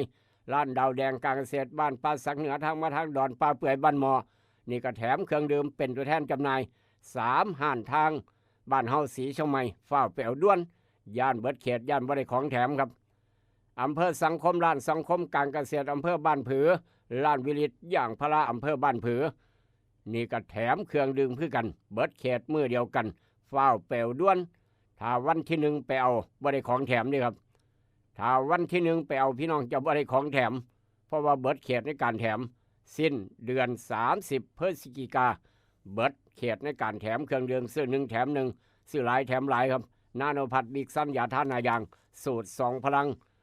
เฮ็ดให้นายางนิ่มกรีดง่ายถือใจคนกรีดอย่างปัญญังเอาละครับได้เวลาไปเอาบุญกับรายการเอิญให้ลูกปุ๊กให้เตินไปเอาบุญน้ำกันมื้อวานพี่น้องทางอำเภอซองดาวครับมาเที่ยวดอนป่าเปื่อยมื้อวานพี่น้องทางอำเภอซองดาวสกลนครมาเที่ยวดอนป่าเปื่อยรวมทำบุญกับดอนป่าเปื่อยพร้อมอนุโมทนาสาธุเทวดาคุ้มครองปกปักรักษาครับครอบครัวนายเฉลิมพลแก้วโสภาครับนายเฉลิมพลแก้วโสภานางขวัญตาสมาเลิศพร้อมครอบครัวจากอำเภอซองดาวมาเที่ยวดอนป่าเปื่อยมื้อวานครับร่วมทำบุญทางดอนป่าเปื่อยพร้อมอนุโมทนาสาธุเทวดาย่องยอดสรรเสริญครับบันทึกไว้ในบัญชีเรียบร้อยครับนี่คือคนใจบุญอยู่ไก่ปันได้ทางอำเภอซองดาวเพิ่นก็มาเที่ยวทางบ้านเฮาสีชมัยบ้านเฮาเที่ยวดอนป่าเปื่อยกับสีชมัยกระซื้อขอเข้าของเป็นของฝากของต้อนพี่น้องทางอำเภอซองดาวครับเอิ้นว่าของที่ระลึกซื้อนั่นซื้อนี่ก็เอาไปนี่คือมีคนมาเที่ยวหลายการค้าการขายคือคักแน่นอนครับอนุโมทนาสาธุเด้อนายเฉลิมพลแก้วโสภาและก็นางขวัญตาสมาเลิศเทวดาฟ้าดินบันทึกไว้ในความทรงจำนี้คือคนมีบุญได้มาเฮ็ดบุญดอนป่าเปื่อยครับคนบ่มีบุญเฮ็ดจังไดก็บ่ได้ไปเฮ็ดบุญค่าเวียกยากนั่นยากนี่เพิ่นว่าประมาณนั้นเอาละครับไปบุญน้ำกันต่อพอตัวแม่ใหญ่วันที่9ธันวาครับ9ธันวาอยู่วัดไมชโยเพิ่นจะมีพิธีบวงสรวงพี่น้องมีความเชื่อทางด้านพญานาคครับเพิ่นจะมีจัดพิธีบวงสรวงปู่ศรีสุโธและย่าศรีปทุมมาวันที่9ธันวาอยู่วัดไมชโยครับยามมื้อเช้า 7:00 นตักบาตรทำบุญ9 โมงเริ่มพิธีบวงสรวงหมอพราหมณ์700 ล้านครับพร้อมนักร้องนักแสดงนี่เพิ่นจะมาแล้วก็มีลำบวงสรวงพร้อมอีกต่างหากต้องการเป็นเจ้าภาพลงท่านต้องการรวมทำบุญติดต่อท่านเจ้าวาดได้ทางวัดไมชโยได้ตลอดตั้งแต่บัดนี้เป็นต้นไปครับนั่นคือ งานบุญงานการกุศลไปทางอำเภอทบวัดสว่างธรรมวาสทางอดีตเจ้าวาดวัดสว่างธรรมวาสได้มรณภาพครับอายุ96 ปี74 พรรษาหลวงพ่อสวนหรือว่าพระครูอรุณปัญญาธรได้มรณภาพเพิ่นจะมีการวันพระราชทานเพลิงศพ22 ธันวาครับ22 ธันวาช่วงนี้อยู่ในช่วงตั้งศพตั้งสวดบำเพ็ญบุญครับเป็นเวลา50 มื้อ22 ธันวากำลังจะฮอดเพิ่นจะเป็นมื้อวันพระราชทานเพลิงศพในเวลา 16 นาฬิกาครับเพราะฉะนั้นพี่น้องพอตู้ไม่อยากร่วมฟังสวดอยากร่วมเป็นเจ้าภาพอยากร่วมเป็นเจ้าภาพลงทานไปได้วัดสว่างธรรมวาสตั้งแต่บัดนี้เป็นต้นไปจนฮอดวันที่21 ธันวาครับ22เป็นวันพระราชทานเพลิงศพได้ยินแล้วก็บอกต่อทางท่านประภาสนครภักดีแจ้งข่าวบุญกันเข้ามาครับด้วยความปรารถนาดีกับบริการเอิ้นให้ลูกปลุกตื่นเอาบุญมาฝากแต่ละเช้าเอาละครับไปทางจังหวัดหนองคายบ้านเฮาอากาศเย็นอากาศหนาวครับหนองคายบ้านเฮาเมืองน่าอยู่อันดับ7ของโลกเมืองแห่งการท่องเที่ยวริมฝั่งโขง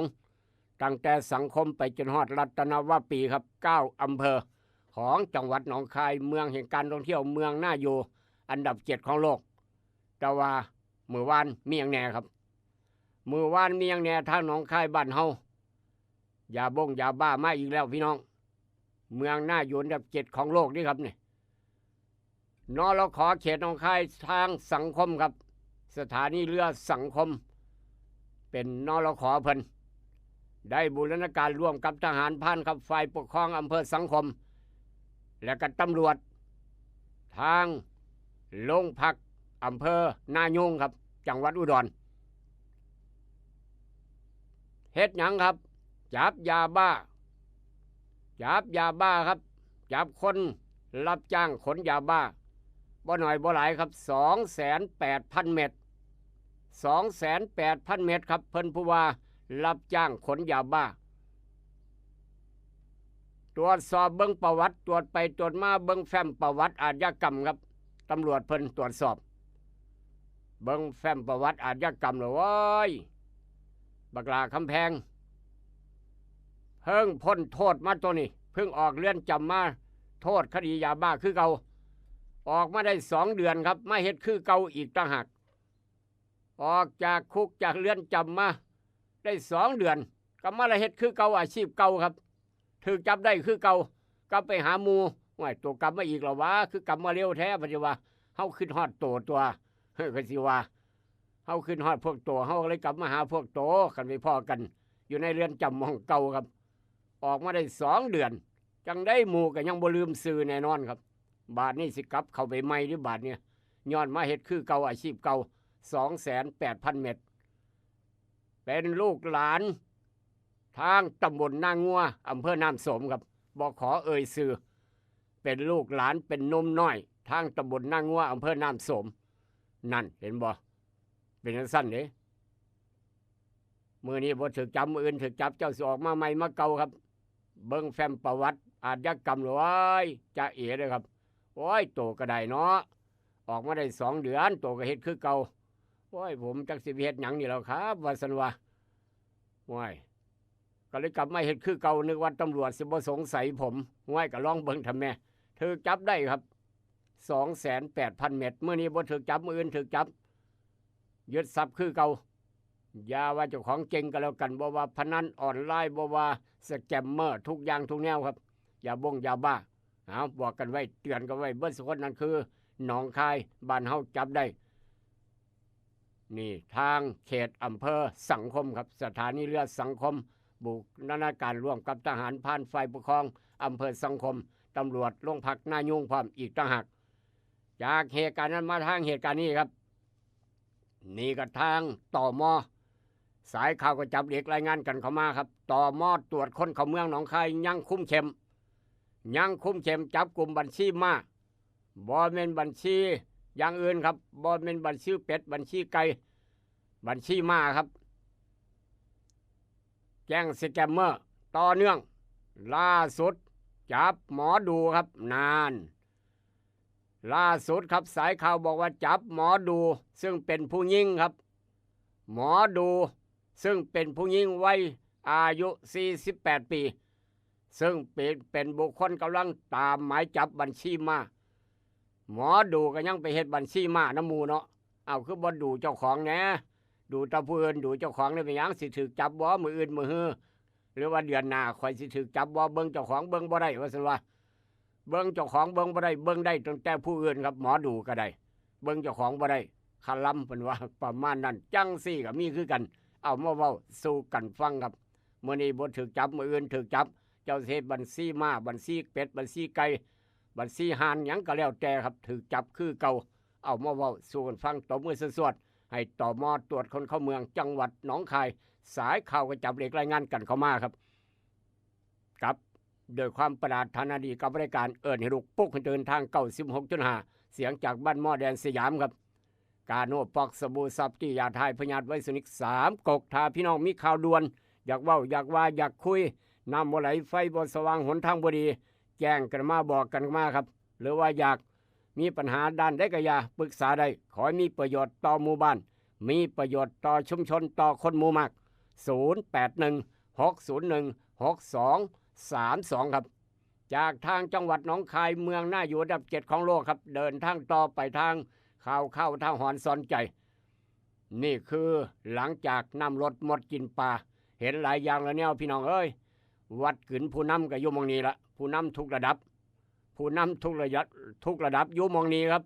น้ำท่วมน้ำขังมาแบบปัจจุบันทันด่วนผู้นำเทศจังไดจะแก้ปัญหาแบบใดนี่คือวัดกึนผู้นำท่านนายอำเภอหาดใหญ่ครับโพสต์โต้ซะเลยหลังจากคำสั่งให้ออกจากราชการท่านนายอำเภอหาดใหญ่โพสต์โต้ครับคำสั่งให้ออกจากราชการนั่นเห็นบ่ลั่นความจริงมีเพียงหนึ่งเดียวเปิดภาพผมยังอยู่ในพื้นที่ผมนี่อยู่ในพื้นที่ซูเมอร์เหตุติดต่อบ่ได้อาจจะบ่มีสัญญาณโทรศัพท์อยู่ในช่วงเกิดน้ำท่วมไฟฟ้ามอดไฟฟ้าดับสัญญาณโทรศัพท์หาบ่พอก็เลยติดต่อบ่ได้อย่าเฝ้าเว้าให้ผมนี่คือนายอำเภอเพิ่นโต้ครับโต้คำสั่งให้ออกจากราชการครับนี่คือน้ำลดน้ำท่วมครับนายอำเภอจนถึงมีคำสั่งให้ออกจากราชการย้อนน้ำท่วมหาดใหญ่เพราะฉะนั้นเป็นอุทาหรณ์สอนใจกับท่านนายอำเภอทุกอำเภอทั่วประเทศไทยครับย้ายเป็นก็ยังเหตุการณ์นี้ก็แล้วกันวัดกึนผู้นำครับสถานการณ์ขับขันวัดกึนผู้นำเพิ่นว่าสอบตกหรือสอบผ่านกับงานนี้แหละครับขออนุญาตเดินทางต่อครับหลานน้อยพี่น้องเอ้ยน้ำลดหมดกินป่าน้ำลดเห็นคนตายเห็นศพคนตายเกลือนครับเป็นร้อยหลานน้อยพร้อมอีกต่างหากเรือพาลมครับแม่พาลูกนั่งเรือครับนั่งเรือเพื่อจะหนีไปมองปลอดภัยที่เพิ่นเตรียมพร้อมปรากฏว่าหลานน้อย4 ปีนั่งเรือครับตกจากเรือหลุดจากมือแม่4 ขวบเลยนี่ครับนี่เว้ากับพ่อหูเรื่องละ4 ขวบหลุดจากมือแม่ครับหลังเรือความเรือพาลมครับขี่ไปเรือลมบาดนี้ลูก4 ปีเด็กหญิงครับเด็กหญิง4 ขวบหลุดจากมือแม่หายไปกับสายน้ำครับพี่น้องพ่อแล้วเจอศพเจอร่างเจอศพน้องเด็กหญิงวัย4 ขวบตกเหือพาลมแม่จับบ่ทันหลุดจากมือแม่ลอยไปกับน้ำออดหลอดลมหายตายจากครับพี่น้องนี่ต้องเสียลูกย้อนเรือพาลมหลุดจากมือแม่แล้วก็หลุดจากเสื้อสู้ชีพพร้อมลอยหายไปหาบ่เห็นครับให้ว่างมน้ำบ่ทันครับงมน้ำบ่ทันต่างคนต่างย่านน้ำเลิกกลางดึกวันที่25ที่ผ่านมาครับต้องเสียลูกหลานน้อย4 ปีนี่คือคำว่าน้ำท่วม เสียหายย่อยยับอับปังครับทางหาดใหญ่โอ้ขอแสดงความเสียใจกับครอบครัวผู้สูญเสียพี่น้องเอ้ยหาหยังกะทดแทนคืนบ่ได้ครับหาหยังทดแทนคืนบ่ได้บ่อยากเห็นบ่อยากพ่อบ่อยากได้ยินพร้อมแล้วก็บ่อยากเห็นอีกจักเทื่อพร้อมอีกต่างหากทั่วประเทศไทยครับจากเหตุการณ์นั้นมาทางเหตุการณ์นี้ครับขั้นตอนหลังจากมีผู้สูญเสียชีวิตในเหตุน้ำท่วมหาดใหญ่เปิดขั้นตอนเก็บร่างผู้เสียชีวิตน้ำท่วมหาดใหญ่ระดมแพทย์นิติเวชลงพื้นที่พิสูจน์ว่าไผเป็นไผครับเตรียมระดมแพทย์นิติเวชลงพื้นที่พิสูจน์อัตลักษณ์บุคคลว่าไผเป็นไผซื้อหยังนามสกุลหยังบ้านอยู่คุ้มใดนี่ครับทางกระทรวงสาธารณสุขเพิ่นเปิดขั้นตอนว่าจังสันที่แน่คือเสียบุคลากรเสียประชาชนเสียทุกอย่างทุกแนวครับทางหาดใหญ่เป็นโมเดลเป็นบทเรียนราคาแพงสำหรับนักบริหารนี่จากเหตุการณ์นั้นมาทางเหตุการณ์นี้ครับนี่กระดวนกันเข้ามาอีกเวลาประมาณ 11:56 นาทีอ้าวไม่หยังอยู่เนาะบาดนี้เนาะทางบ้านเฮาน้ำท่วมครับทางบ้านเฮาน้ำท่วมแผ่นดินไหวครับแผ่นดินไหวนอกชายฝั่งตะวันตกทางตอนเหนือของเกาะของหมู่เกาะสุมาตราเกาะสุมาตราเบิ่งในแผนที่ประเทศไทยครับทางตอนเหนือของหมู่เกาะสุมาตราประเทศอินโดขนาด 6.0 ลิกเตอร์เวลา 11:56 นาทีก่อนเที่ยงมื้อวานนี่ครับก่อนเที่ยงมื้อวานนี้เกิดแผ่นดินไหวอยู่ทางตอนเหนือของหมู่เกาะสุมาตราประเทศอินโดนีเซียถ้าเบิ่งแผนที่โลกเบิ่งแผนที่ประเทศไทยแล้วเบิ่งแผนที่โลกจะเห็นว่าอยู่ใกล้หรืออยู่ไกลทางภาคใต้ของประเทศไทยครับเกาะสุมาตราครับทางเหนือ 6.0 ลิกเตอร์โอ้หลายอย่างเลยเนี่ยน้ำท่วมแผ่นดินไหวครับโลกนี้มันคือมาเป็นอย่างนี้เนาะจากเหตุการณ์นั้นมาทางเหตุการณ์นี้ครับอันนี้กับโมโหโทโสอีกแบบหนึ่งย้อนขอเงินแม่บ่ได้ครับขอเงินแม่บ่ได้เหตุมันก็เกิดอ้ายกับน้องฆ่ากันตายอ้ายกับน้องฆ่ากันตายแม่เป็นหยังครับแม่มีเงินแม่เป็นหยังคือมีเงินครับแม่ขายที่ดินแม่ขายที่ปั๊บมีเงินแสนเงินล้านเข้ากระเป๋าบาดนี่น้องกับอ้ายเถียงกันน้องก็อยากได้อ้ายก็อยากได้ครับสากกระเบือก็เลยเป็นเหตุสากกระเบือตำแก้วตำปนเป็นเหตุทุบหัวน้องตายคอหลอกอ้ายอยากได้ผู้เดียวครับน้องบ่ต้องเอาอ้ายถือโอกาสสากกระเบือตำแก้วตำปนที่แม่ตำแก้วตำปนให้น้องกับอ้ายเลี้ยงมาจนใหญ่ย้อนสากกระเบือตัวนี้แหละครับทุบหัวน้องตายคอหลอกอ้างป้องแม่อ้างบอกว่าป้องกันแม่หลังถึกน้องบุกทวงเงินขายที่ดินของแม่แต่ว่าพ่อพิรุธให้การบอกว่าน้องตกบันไดตายผมบ่ได้ทุบถามไปทำไปอ้ายตีน้องตายด้วยสากกระเบือที่แม่ตำแก้วตำปนให้น้องกับอ้ายกินซุมื้อนั่นแหละครับเอาไปมาสากกระเบือตัวนั้นแล้วมาฆ่าเจ้าของ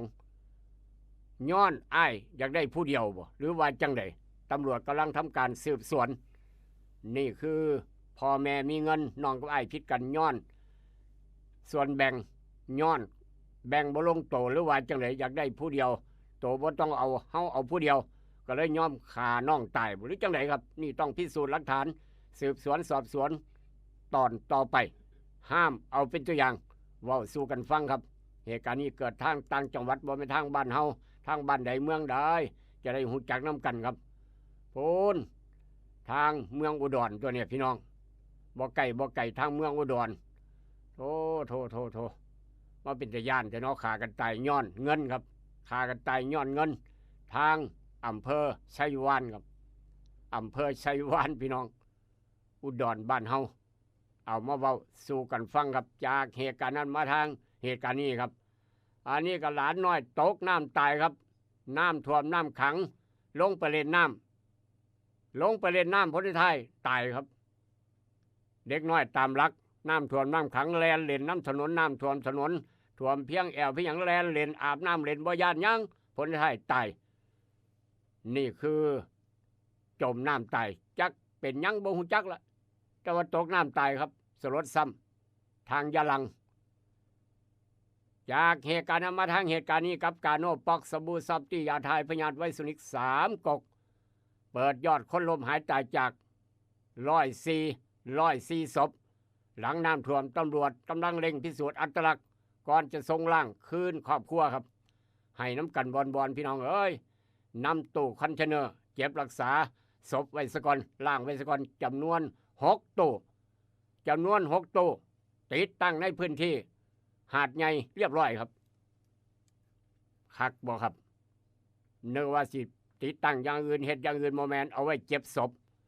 โอ้หดหูสลดหดหูครับ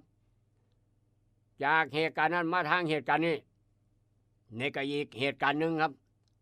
ลมหายตายจากคือกันแต่ว่าคนละสถานการณ์อยู่ทางบางบัวทองอำเภอบางบัวทองครับลมหายตายจากคือกันอันนี้ก็ได้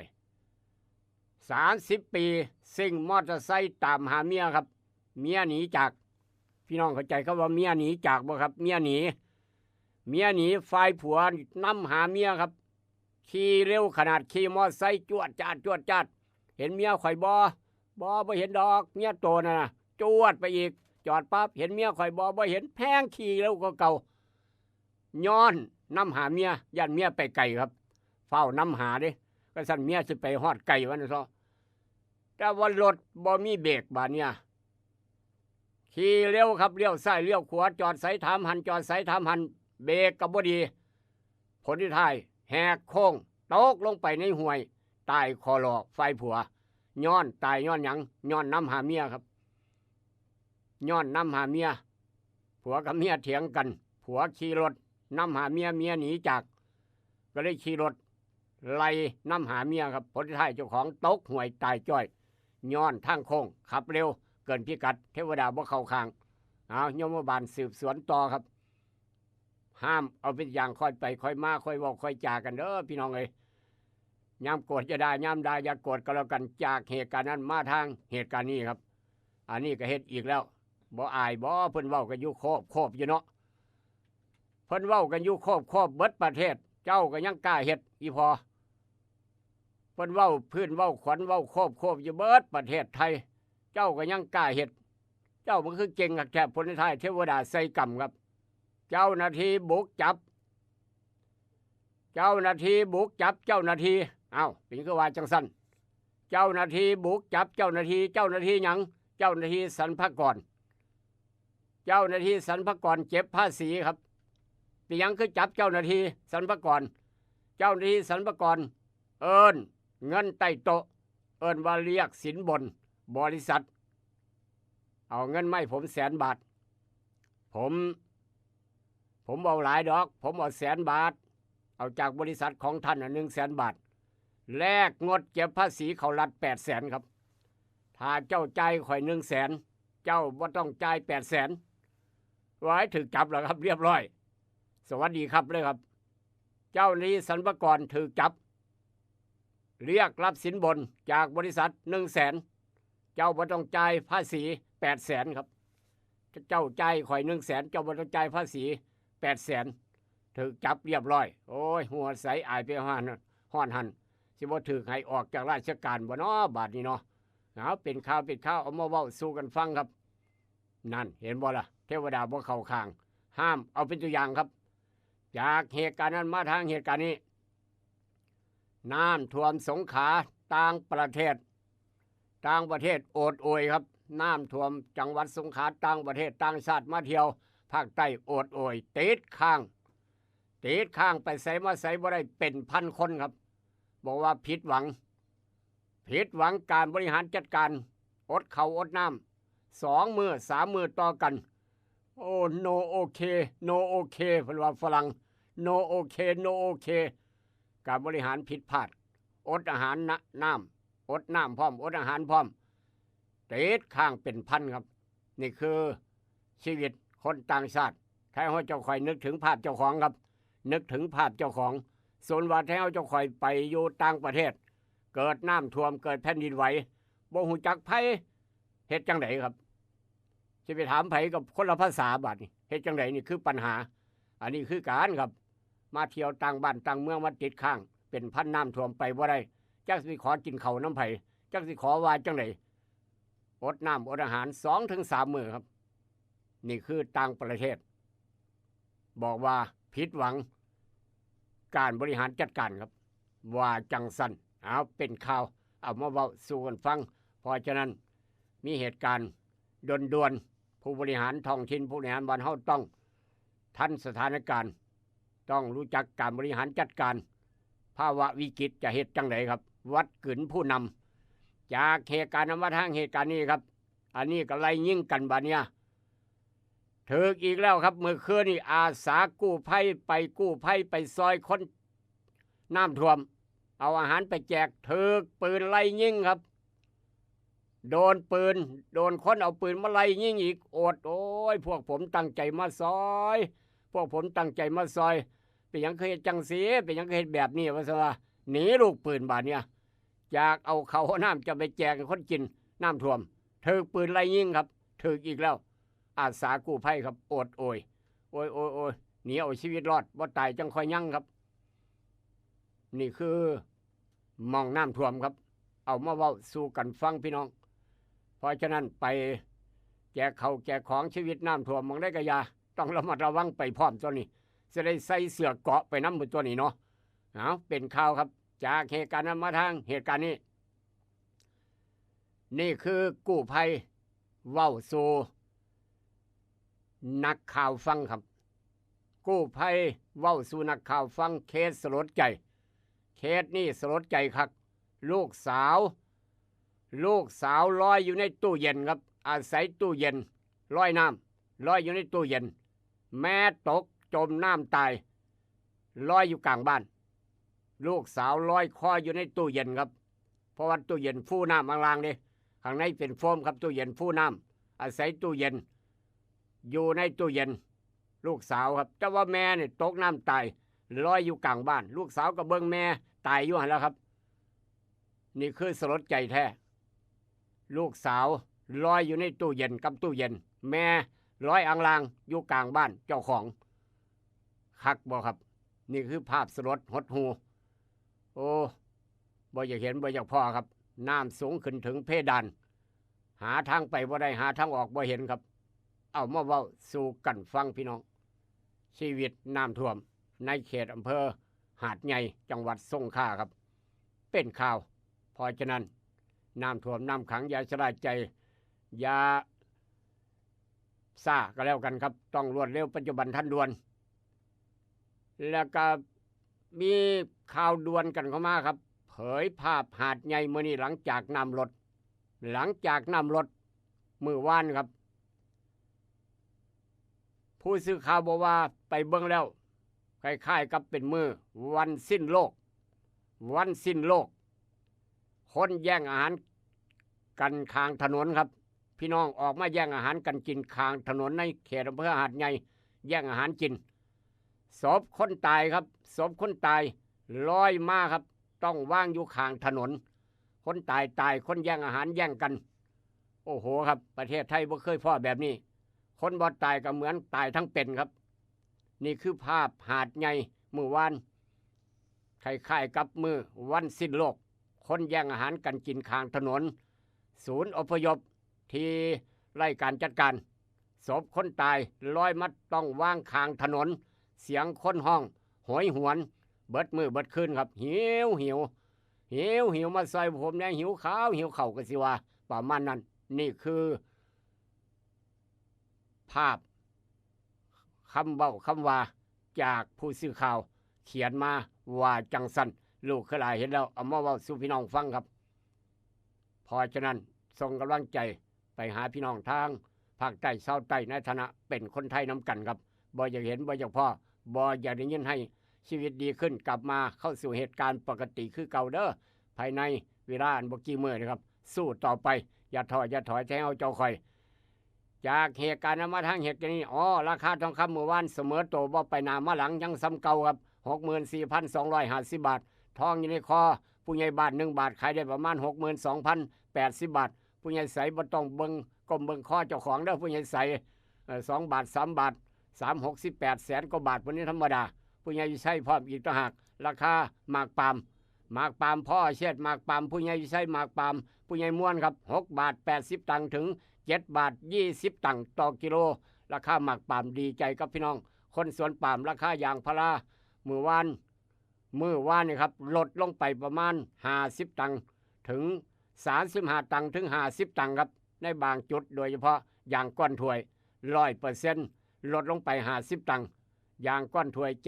70% ลดลงไป35 ตังค์ครับนอกนั้นยังปกติครับยางเพลคอนสั้น3 วอตก้อน62 บาทนี่คือสถานการณ์ยางพารามื้อวานนี้ตลาดกลางยางพาราหนองคายรายงานกันเข้ามาครับพยากรณ์อากาศภาคอีสานบ้านเฮา